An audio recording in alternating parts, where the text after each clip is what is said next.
Hi everybody, Alan Spencer here. Thank you for joining me at the Alan Spencer Music Academy, and I am bringing to you today a lesson on how to practice. I feel that most teachers do an exemplary job teaching music during their lessons, talking about the techniques and the history and preparation for recital and etc., etc. However, what I predict many teachers neglect is on exactly what you're doing while you're practicing. How to practice, This sort of stands contrary to reason because practice time takes up a staggering majority of a student's musical development, and at least hopefully that's true.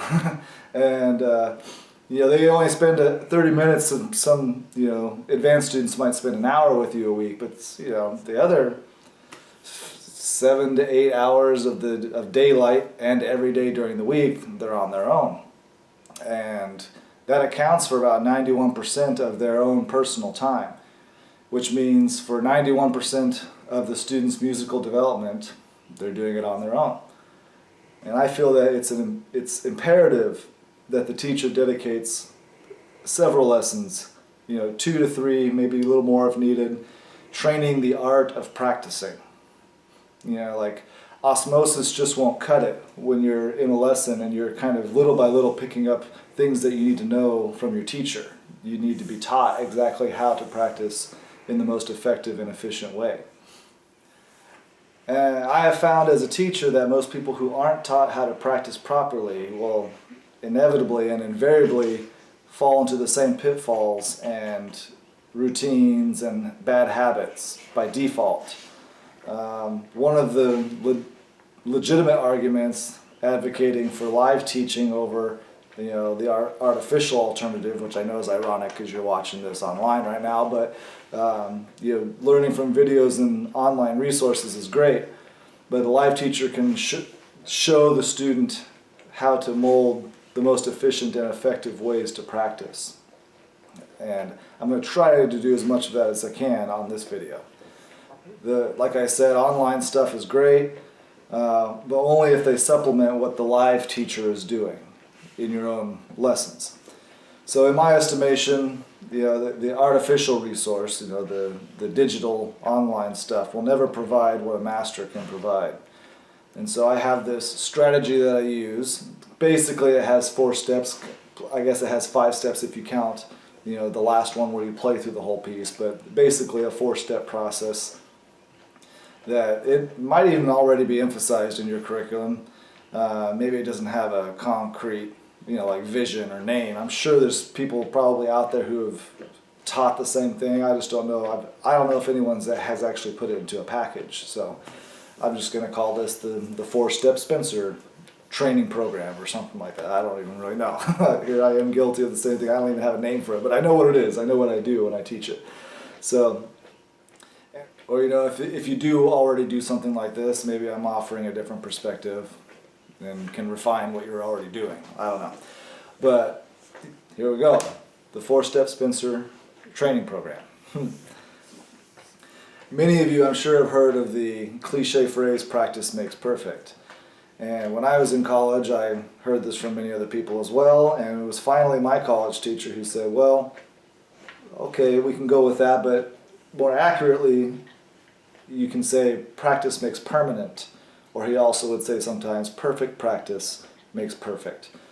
And what he meant by that was practice makes permanent. If you're playing through a piece a whole bunch of times and you get to measure 18 and you make a mistake on 18 and you let it go and you just want to get done with the music, and you do that 9, 10, 11, 12 times, you're going to make that mistake permanent or pretty close to it until you actually go in there and drill it out.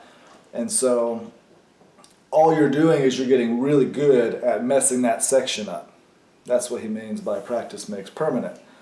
And so this system that I've established is one that relies on this same axiom and increases the output of its wisdom by implementing a sound strategy behind it. So before we go on, if you're interested, I do have a book that just came out. It's on Amazon, and it's The Ultimate Practice Routine.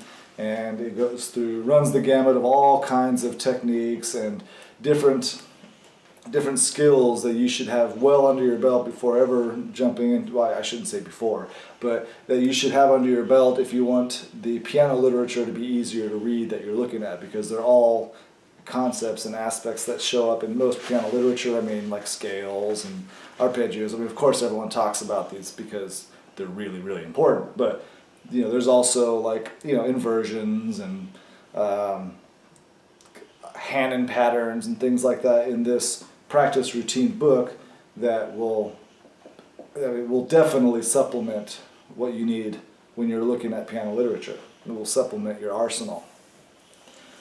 So if you're watching this not as a pianist, as a music teacher, this strategy, I mean, I developed it with my own private students, but it could just as easily be used in a large ensemble setting, and I've used it in a large ensemble setting when I taught high school band and orchestra and college classes and things like that. It's the same program.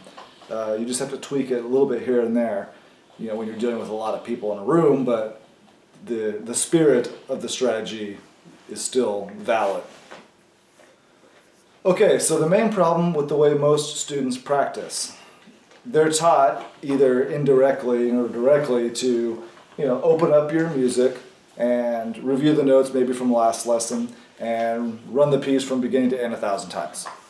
And the prevailing thought or mindset behind this is that eventually, after whatever, the 200th time, all of the little kinks and wrinkles will be finally ironed out, and the student will be so acquainted with the music that they're playing and the rest of the piece that it's now quote-unquote learned. And this is, again, the misconception of practice makes perfect. You're going to perfect all of the areas that you pretty much had, that you weren't having issues with to begin with, and all of the little, I call them cavities, all of the area in the music that you have issues with, they're going to, not only are they still going to be there, they're going to be reinforced every time you run through it. And so unfortunately, this bad habit or this bad approach will usually have these results. Number one, the student is playing a piece that is higher than their appropriate level.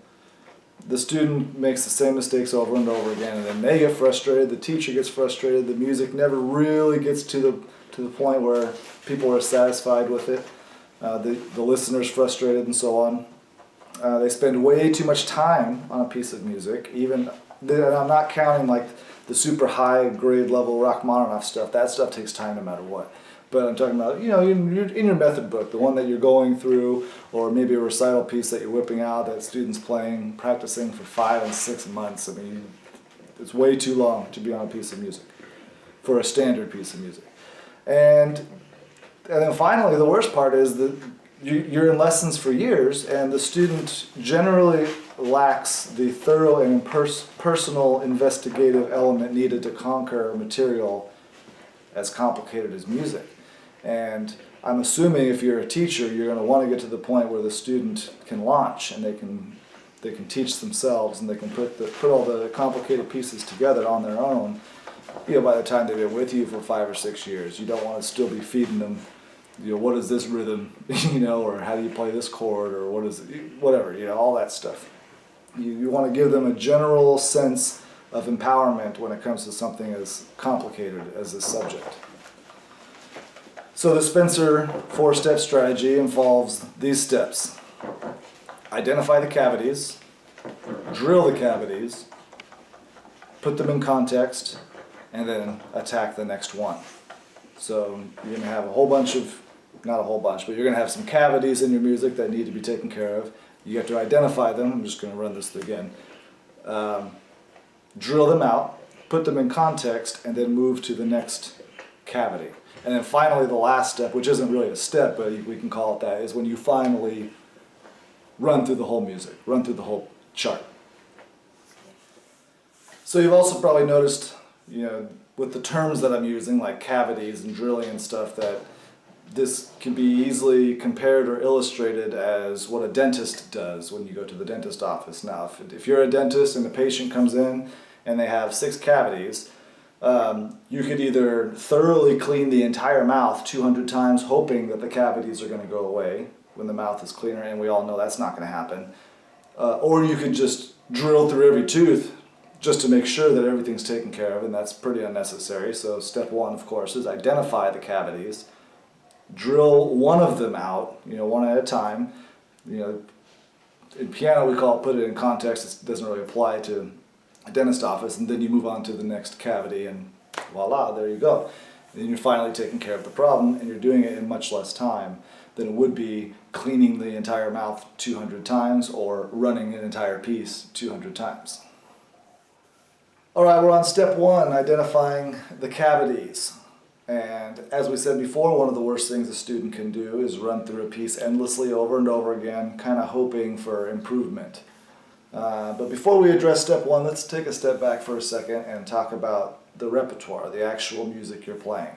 So if you're a teacher, I'm talking to you as a teacher. If you're a student, just pretend that what I'm saying to the teacher right now is just equally applying to you when one day you launch on your own and you have to do all this by yourself. So when you get a piece of music placed in front of you,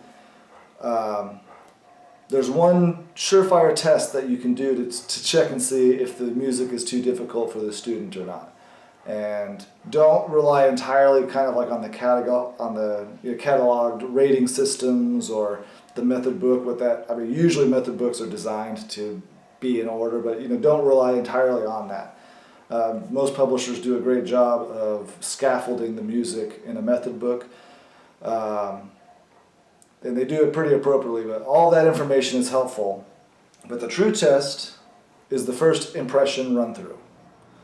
So what I do, I place the music in front of them. I give them 30 seconds or so to kind of visually do a recon mission, and my students know what I call it, the musical roadmap. Key signature, time signature, dynamics, articulations, repeat signs, endings, all that stuff. They know to look for all that before you ever play a note. Not that I'm expecting someone to get all that the first time through, but it's important to just kind of take in what you can. And the true test on the first impression run through, of course it's going to be at a much slower tempo. You just take a slow enough tempo to kind of process everything. But if you can't start measure one and get to the last measure, whether that be measure 18 or measure 94 or 213, whatever, if you can't start on measure one and at least survive, it doesn't have to be pretty, but if you get caught in a snag every 4 or 5 measures, that piece is too hard for you. That piece is too hard for the student, and all you're going to do is stunt their development. So, for example, the one that I was just looking at a little while ago was a Beethoven sonata. When I go through it nice and slow, I'll pull out the music right now. I'll pretend like what I was like when I first started this. I'm looking at it going...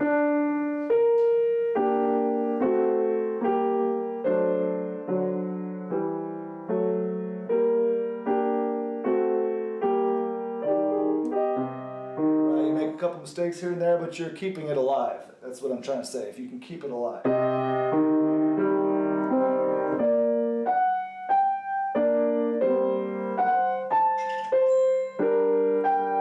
You get my point. So slow it down nice and slow, and if you can survive the music, that's the goal of the first impression. If you can get from measure one to measure the end, and you didn't have any critical major stops and meltdown points, that music is appropriate for you. If you're getting from measure one to measure the end, perfection, or close to it, really, really well on the first read, that music's too easy for them. That's the surefire test that you can do to check before you even start dealing with step one cavities. That's kind of the pre-step one, I guess you would call it. So again, you place the music in front of them, you give them a little bit of time to look it over visually, and then you begin, and if the student can't trudge through that thing from beginning to end, you're doing them a terrible disservice by having them tackle something like that. I'm talking to the teacher or to the student who's doing this on their own. Yes, they might make a lot of mistakes on the first run, but they should be able to, at the very least, to survive the piece without stopping. And I know it's a terrible feeling coming to that determination, but it is the truth. Younger students tend to not care. You can say, oh, this piece is too hard, we'll go to something easier, and they're like, okay, cool. But when they get older and more seasoned and you tell someone that the piece is past your level, they get their ego involved and they refuse to yield to that fact, and then they end up wasting a lot of time. And like I said, one exception to this is if you're working with a really, I guess there's two exceptions. One exception is if you're working with a really high level piece, you kind of have no choice. You pretty much go through one measure at a time. You're not going to survive it the first time through. Same thing with, I guess, sort of a second exception would be with bare bones beginners. They're going to take some time, to do what normally should be done in a week might take them several weeks because they're still getting the mechanics of everything. So what I mean by identifying the cavities, I don't think you can see this, but I'll put this on the screen for you guys so you can see. You're going to go through the piece once, determine whether it's at your level, and if it is, now you go through it a second or a third time, and while you're doing it, you make an inventory up here of all the spots, or at least try to catch as many as you can, of all the spots that things are falling apart. And there's a really critical part of this first step that most people are, for lack of a better word, just too lazy to do. And it's the most important part of the step, and that is to literally take out your pencil and circle the cavity. When you get done with that piece, there should be a visual representation of where your issues are.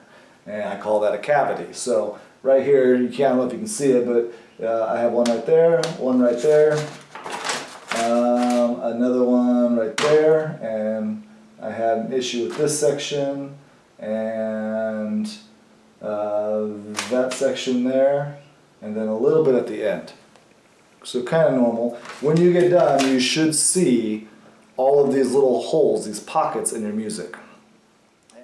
And there's two major reasons why we literally circle the cavities, and the first major reason is so that you know which one is the next one to go to when you're practicing. But the second major reason is there should be a ratio of how much music you can survive for the most part without issue, and then how much percentage of the music is like a place where you're falling apart. And I have found that magic number is about 80-20. 80% of the music should be kind of standard normal for you. A lot of it is the same chord going on for 2 or 3 measures, or a 1 to a 5 chord, or some kind of Alberti bass, or whatever, right? Something that you're familiar with, and then here comes the 3rd or 4th measure, boom, something that's kind of new for you. And about 80% of the music should be somewhat familiar. 20% of the music should be all of your pitfalls, all of your cavities that you can visually see. That piece is appropriate for your level. That's how you know. There should be that ratio there.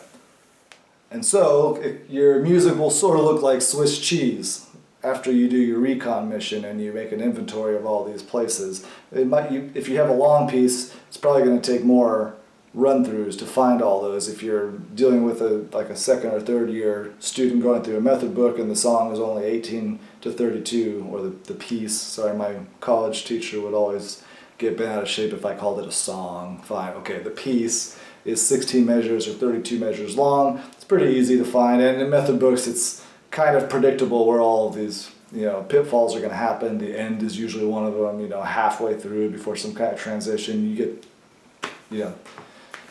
the drift of what I'm talking about. So when you have a piece that's long, 138 measures, it's a pretty daunting task to tackle that whole piece all at once.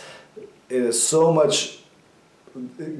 will give you so much more relief when you see 138 measures and you only need to work on 15 to 20 of them, right? And so the chore seems less intimidating.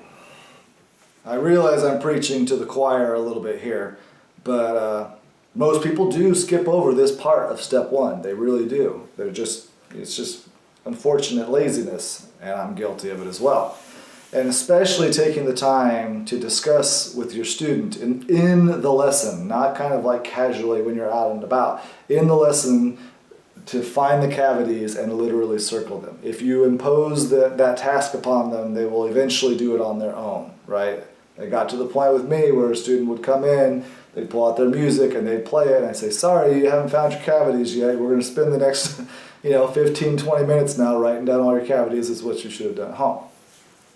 So I tell my students as we embark upon a new piece, to take a mental inventory, find all the cavities, in areas as they play through it. Again, I cannot express this enough. Take the time to circle those cavities. That is the most important part of this first step.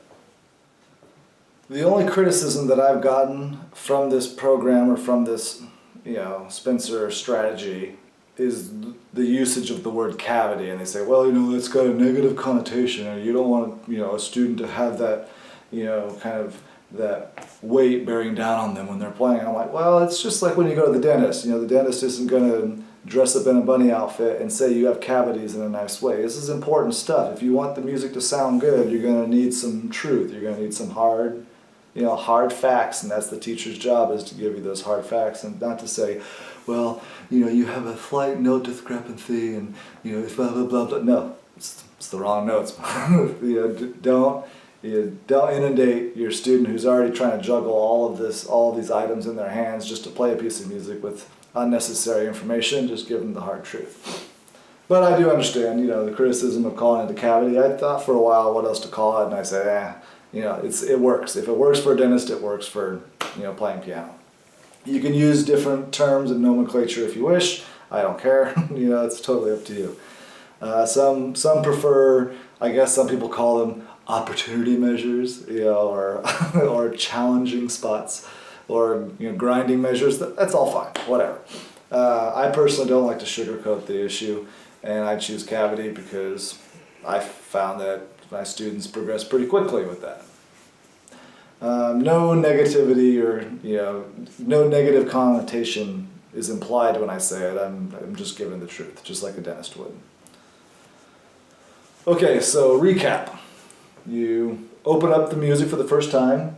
You do an overview, a visual overview, recognition of all the important, heavy hitting factors like the key signature, time signature, any repeats that might show up, 8 VAs, pedal, whatever, all kinds of stuff that will usually show up in a piece of music. And then you run through it at a slow tempo, of course, and you just survive it. We're not trying to find cavities or anything yet, we're just trying to survive it to make sure that the music is appropriate. You will probably find that it sort of falls apart every 5-6 measures or so. A little bit. Not like Meltdown falls apart where you have to keep starting over and over again. Okay, so if that happens, you're on the right track, because then you could at least survive it. After you do that, you might need to run through it again 2 or 3 times just to find the spots that you're like, oh yeah, this for sure is a problem. So then you run through it. If it falls apart, stop, circle it, right? Keep going, circle it, keep going, next section, circle it, and so on. All right, no more run-throughs of that music until all the cavities are drilled out. Don't fall into that trap where you think that you're just going to run through it and enjoy it. It's not going to happen. You won't ever get to the point where you're really enjoying the music. Once you do those first couple run-throughs to find the cavities, you never run through the entire piece again until the cavities are drilled. All right, so next step, we're going to talk about the actual drilling of your cavities. One of my students just got finished doing a Mozart piece, and take a look at the first page here that I include. This is what the music looked like, and as you can see, the cavities on this page account for about 15 to 20% of what you see, which is perfect.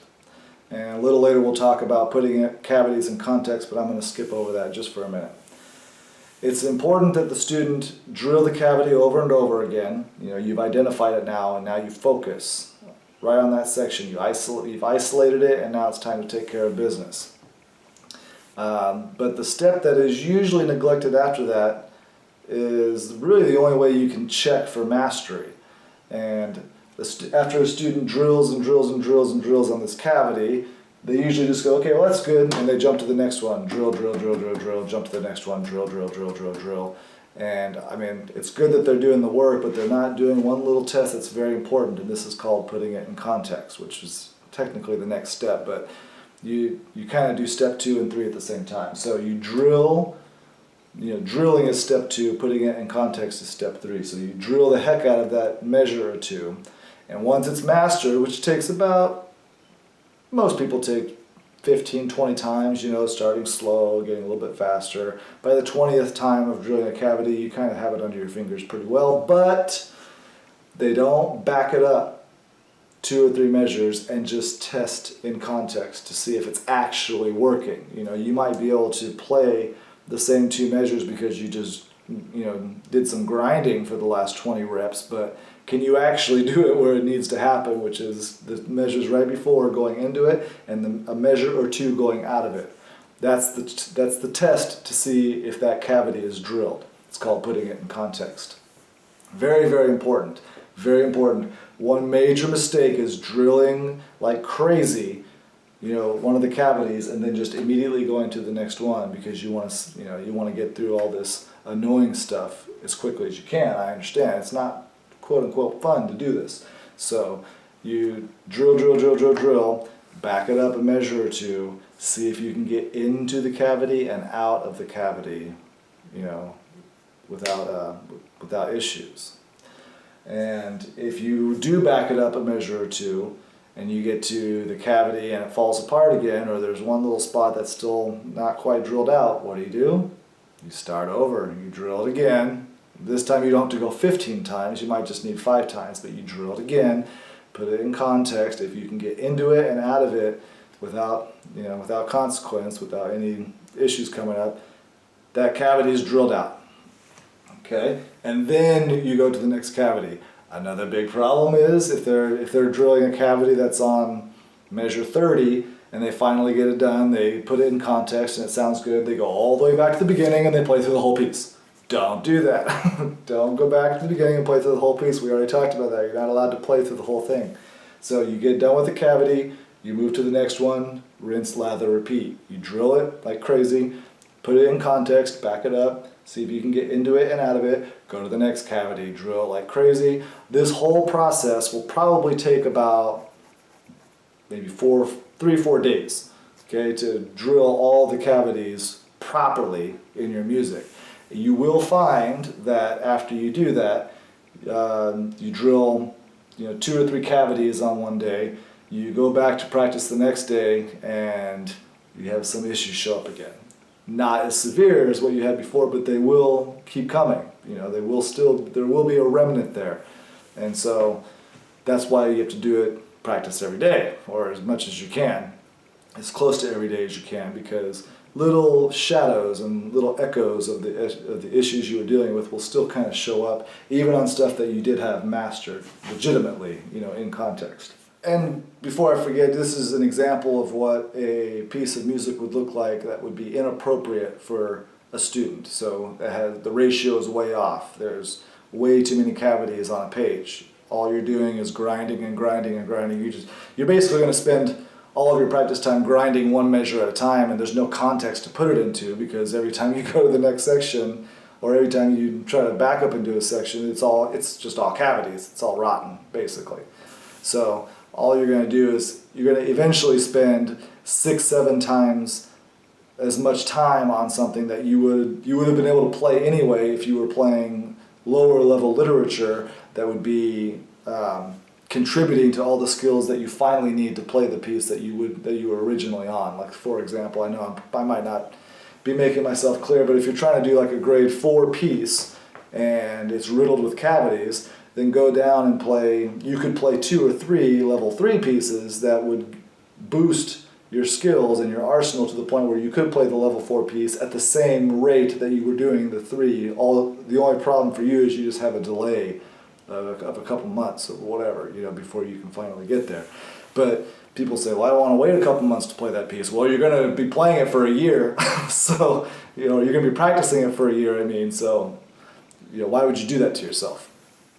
Yeah, it just breaks my heart when when you see a student. I mean, I haven't done this with my students, but I would imagine it would be happening, and it happened with me, so I know it's definitely happening in all kinds of other places. But a student's trying to play a piece that's above their level, and they're just told over and over again, practice makes perfect. So they just run it 1,000 times, and it still sounds like, you know, a little bit better after the 1,000th time, and all those areas that they were having problems with are still just as bad and heavily reinforced because of repetition. It's permanent now. It's permanently in your body and in your fingers, and you have to, I guess I shouldn't say permanent, but you know what I mean, close enough, where now you have to spend way more time going back and trying to reverse all of that. Don't do that to yourself. Now, people are still going to say practice makes perfect because it rolls off the tongue a little bit better. But usually when a teacher says that, they're referring to the actual time dedicated to a piece is what makes that practice produce perfection. And I'm suggesting that the manner and the format in which one practices also produces perfection. And by that I mean permanency. So, recap on step number 2. You're drilling. You've now isolated all your cavities. Go to the first one, drill it like crazy, back it up a couple measures, and then see if you can get in and out of it. Don't go back to the beginning. Go to your next cavity and do the same routine. You've isolated that one, so now you drill it like crazy. Back it up just a couple measures. Don't go all the way back to your first cavity. Just go back a couple measures, get into it and out of it. Go to your next cavity and repeat the same routine. In a piece that has 50 measures, 60 measures, you should have, I don't know, let's say like maybe 9 cavities, right? So all of that will take about 4 days maybe to really not only master it and put it in context, but the next day when you're practicing again, little echoes of issues tend to keep showing up. By the time all that gets ground out, it's about 4 or 5 days later, and now you get to run through the entire piece as much as you want, and all of those issues are gone. And so finally, the last 1 to 2 days of your week before your new lesson comes, it's all playtime. You just get to, now you can finally add all of the sugar and spice and everything nice that you want to put on the music, like all of the nuances, the dynamics, all the little detailing that you want to make, put your little flavor on it. That's the final step. And so, if you want to get to that point where not only are you enjoying playing it because you don't have the irritation of knowing the impending doom of another reinforced cavity showing up, so you're enjoying playing it, but it also is going to sound better. Everyone listening to you is going to enjoy it as well, and not be kind of politely enduring all of the little hiccups that keep showing up in the piece, which I know no one likes. And so we were talking about the final step. The final step would be the full run-throughs. This is where you get to polish and kind of do all kinds of stuff to it that you want to do that wouldn't have been possible when you're trying to juggle all the other issues through the piece. Now all the cavities have been drilled out, they've been contextualized, and because your student has been an excellent one, or you, the student, have been an excellent student, and you can have fun, you can rock out. And rocking out is what you get to do after you went through the hell of 3 or 4 days of actually doing real work. And at the full run-through stage, little errors will still tend to show up, but it's going to be more like 5% instead of the 15 or 20. So and of course we all know no one ever plays a piece of music perfectly. You could take a seasoned pro and put a level 1 method book just flip to a random page. I guarantee there will be at least one mistake. There will be at least one little something. There will be one piece that requires improvement. One little section. I guarantee it. So, but you want to dwindle down that. I wouldn't even call them cavities. Just little issues. You want to get underneath 5%. And at that point, the music is now mastered. You can call it mastered, and the student will feel and sound better. And they'll be playing with a grace and a confidence that you won't be able to get just by running through it 1,000 times. And they'll think you're a genius, as a teacher. So will their parents, which is important, who are gracious and courageous enough to trust your time and talents with their money and their child's development. So, if a student plays through the polished run-through and more cavities emerge, which happens once in a while, what do? Well, you know the answer to that. Start back over. So if you have a piece, 150 measures, they drilled through all the cavities, and I don't know, for whatever reason, measure 14 is just, it's a problem. Well, then you gotta circle it, isolate it, drill it out, put it in context, and then you can go back to running through the whole piece again.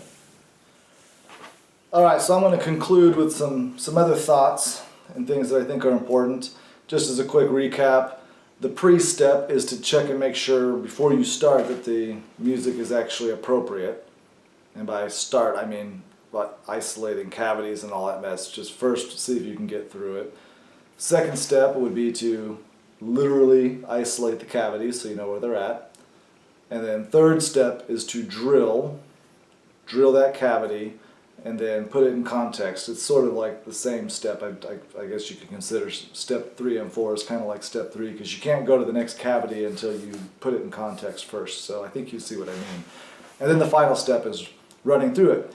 Now, as most of you know, most players just want to run through music 1,000 times. So why don't they do this? Why don't they go through this program? And the short answer for that is because it's hard and it's not fun. It's not fun playing. It feels like work because you're actually putting in the labor and the time of your fingers moving and sort of making sound, but it's not hard work. It's not deliberate, focused work. Sorry, my old doggy's scratching over here in the corner. So that is the reason why most people don't do this. If you do this, you will actually find that you're spending less time doing hard work, because if you do all the grunt work for the first 3 or 4 days and then enjoy yourself I'm sorry, I gotta put my dog out. Come here, Alfie. Alright, so yes, if you do the grunt work for 3 or 4 days and then so that you can pay yourself off with a couple of days of just having fun with it instead of rocking out the whole time, you won't be like me, where you're playing and then 10, 15, 20 years goes by and you're still feeling like there's a perpetual, constant sort of grunt work feeling to all the stuff that you're playing until you finally do it the right way. Until you finally do it with hard work. And that's why most people don't do it. It's because it's not quote-unquote fun. It's not a fun way to practice, and practice isn't supposed to be quote-unquote fun. And music is supposed to be fun in general, but it's a complicated subject. You gotta deal with a lot of issues. You gotta juggle a lot of things at the same time. And of course, we all have the goal of playing advanced music, and or at least I hope you would have the same goal for your students. And it's easy to fall for the trick of running through something 1,000 times from beginning to end, and you think, well, if it works now, it's going to work for difficult music too. Nope, it might work for a level 1 method book for some kids that might have some natural talent to start off with, but you won't be able to use that same method when you get to harder music. And this is the case for several reasons, but the main one that I'm going to highlight is whether you're planning on playing professionally or not is inconsequential. One thing that is certain is that more complex music will be longer. It's going to have more measures usually, and it's going to be more difficult.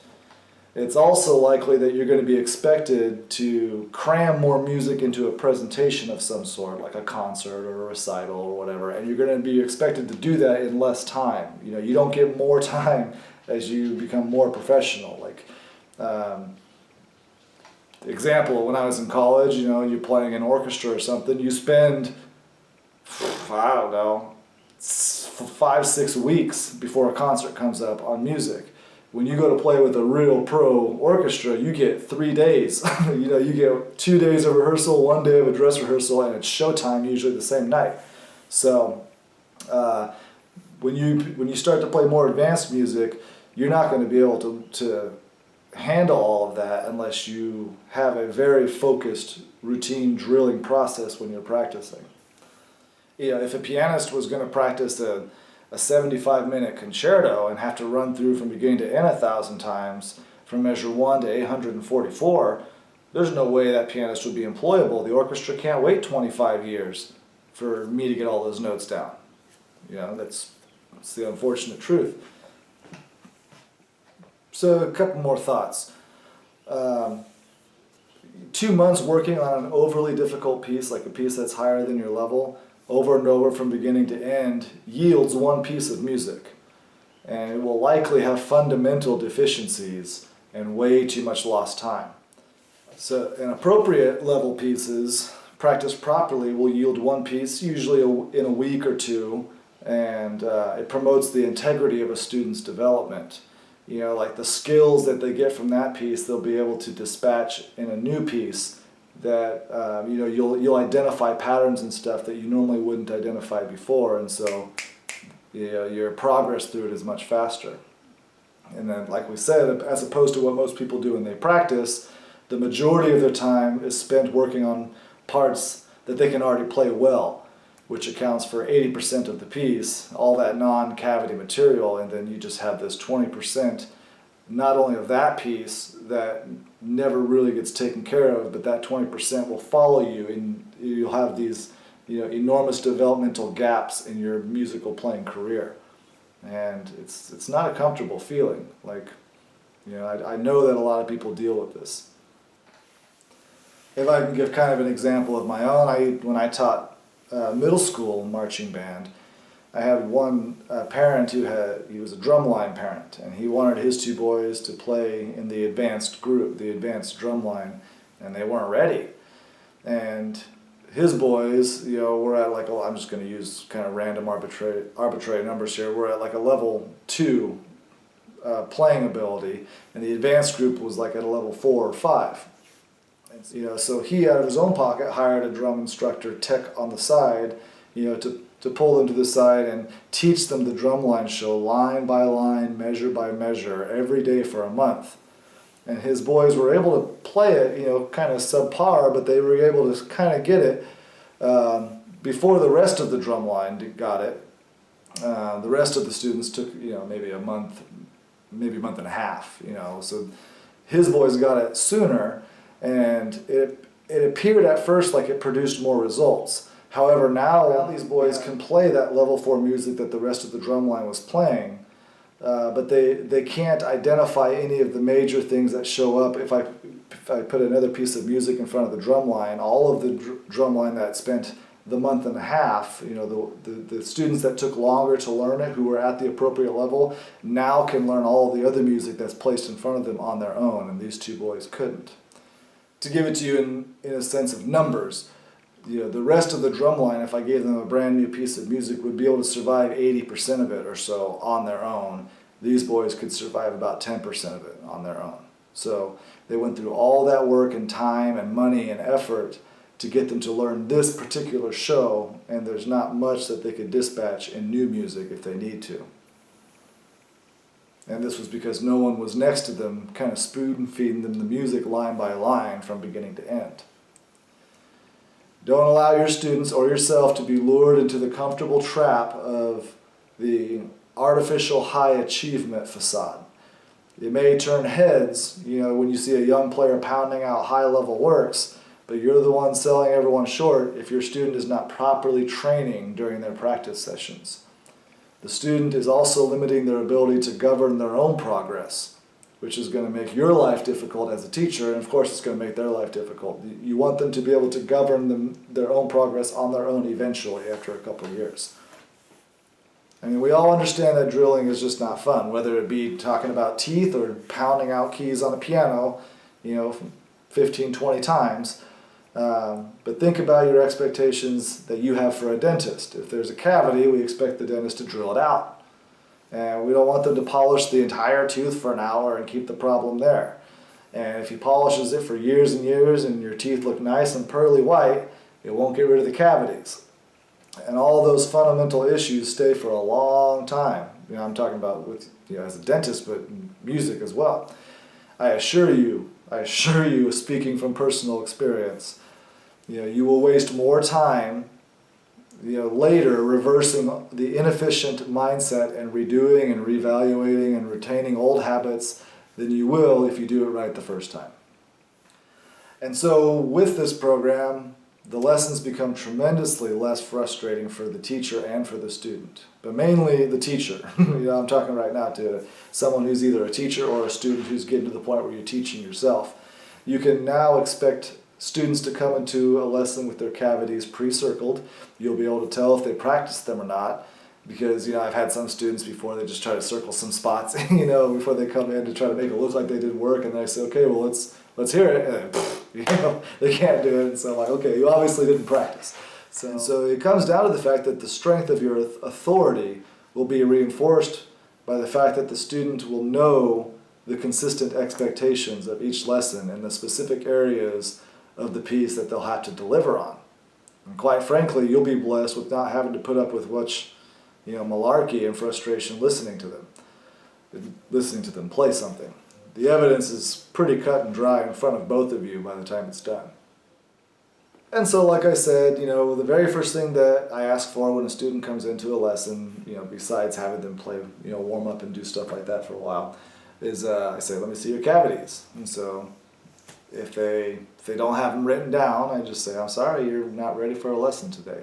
Or if they have them written down and they can't play through them, which means they did it 5 minutes before outside the door, before their lesson starts, and it's like, I'm sorry, I can't help you today. And I take due course appropriate action at that point, whether it be, giving them a lecture or sending them on their happy way, but they know they're in trouble if they're not ready. And again, I don't mean trouble, like negative connotation. You guys all know what I'm talking about. I'm talking to, on the teacher level right now. It makes the teacher's job much easier. It also makes the lesson more exciting because the focus is much sharper. Both parties know what areas to tackle immediately. So you don't have to waste your time listening to run-throughs or dealing with recon missions, and the lesson feels much more progressive. The student leaves every time really feeling like actual information, important information, has been given to them, because it's not being wasted or distorted with stuff that should have been taken care of earlier. Now, how would this process apply to a large ensemble director, like maybe at a school? Well, when I taught band and choir and orchestra and stuff, I would have students take out their music occasionally, and I'd make them, like we talked about here, they'd circle all their cavities, and you can look at it every day if you want, or as frequently as you wish. I'm aware that looking at it every day is impractical, and you can. But while they're playing, you can walk around and kind of scan it, and then you can say, hey, play that for me real quick, and you'll be able to tell if they've drilled their cavities or not. And then I also would have one student, usually who sits in the front row, and they're called the band manager, and they have a binder. And while I'm, conducting or something, they knew if I gave them a little thumbs up or if I went like that, during a section, they knew mark down measure 44, because that's a cavity as a whole with the entire group. And so we would go back as a whole and drill that section as a whole, would put it in context. And so that's the best way to rehearse through music as well. And perhaps this Spencer cavity program, whatever I'm going to call it, it does have a taste of being formulaic and kind of bland, because it's very cold and calculated when you're going through it. It's routine, and so, but your lessons are now going to speak to your student on a higher level, than just music tutoring. Just come in and play the music, and I'll show you the things that I heard that you need to fix. Sometimes lessons are going to be like that too. They don't all have to be the exact same thing every week, but I think you get what I'm talking about here. Now your lessons and your wisdom become a utility for assisting the students in all the other challenges in their lives, because, well, not all of them, but you know what I mean, like this same mindset can be applied to many different things. When they face non-musically related obstacles in school or in life, they'll know how to attack the cavities and work around them before becoming threatened at the task of undergoing an entire ordeal, like 200 measures. That's similar to what life feels like when you're dealing with a problem, and it's a big, it's a big, overwhelming, intimidating task. Several instances have been testified to me from students that they use the same technique for their science projects and debates and proofreading and etc. There's a lot of different ways that you can apply this. And most importantly, the musical experience is one where they feel they have a certain control over an outcome, which has a direct impact on their self-esteem and their confidence. That's why we put such a heavy emphasis on music education, because it has many, many practical applications. I've noticed that not only have my students improved artistically at a staggering level, but they also just become better people. They're more relaxed, they're at peace, they're more pleasant. The music truly becomes a part of their life. And you, the teacher, get to be the vessel in which this elusive and mystical characteristic of music sprouts and blossoms on both sides of the coin.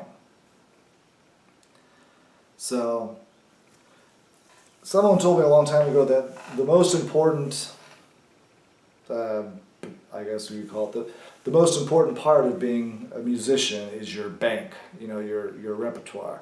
How much actual music you have that you can access in kind of like a bank account. Sometimes it's actual literature, being, like gold standard classical literature. Sometimes it's just a tune that you need to know all the chords for, and you need to be able to adjust keys or something like that. That's your bank.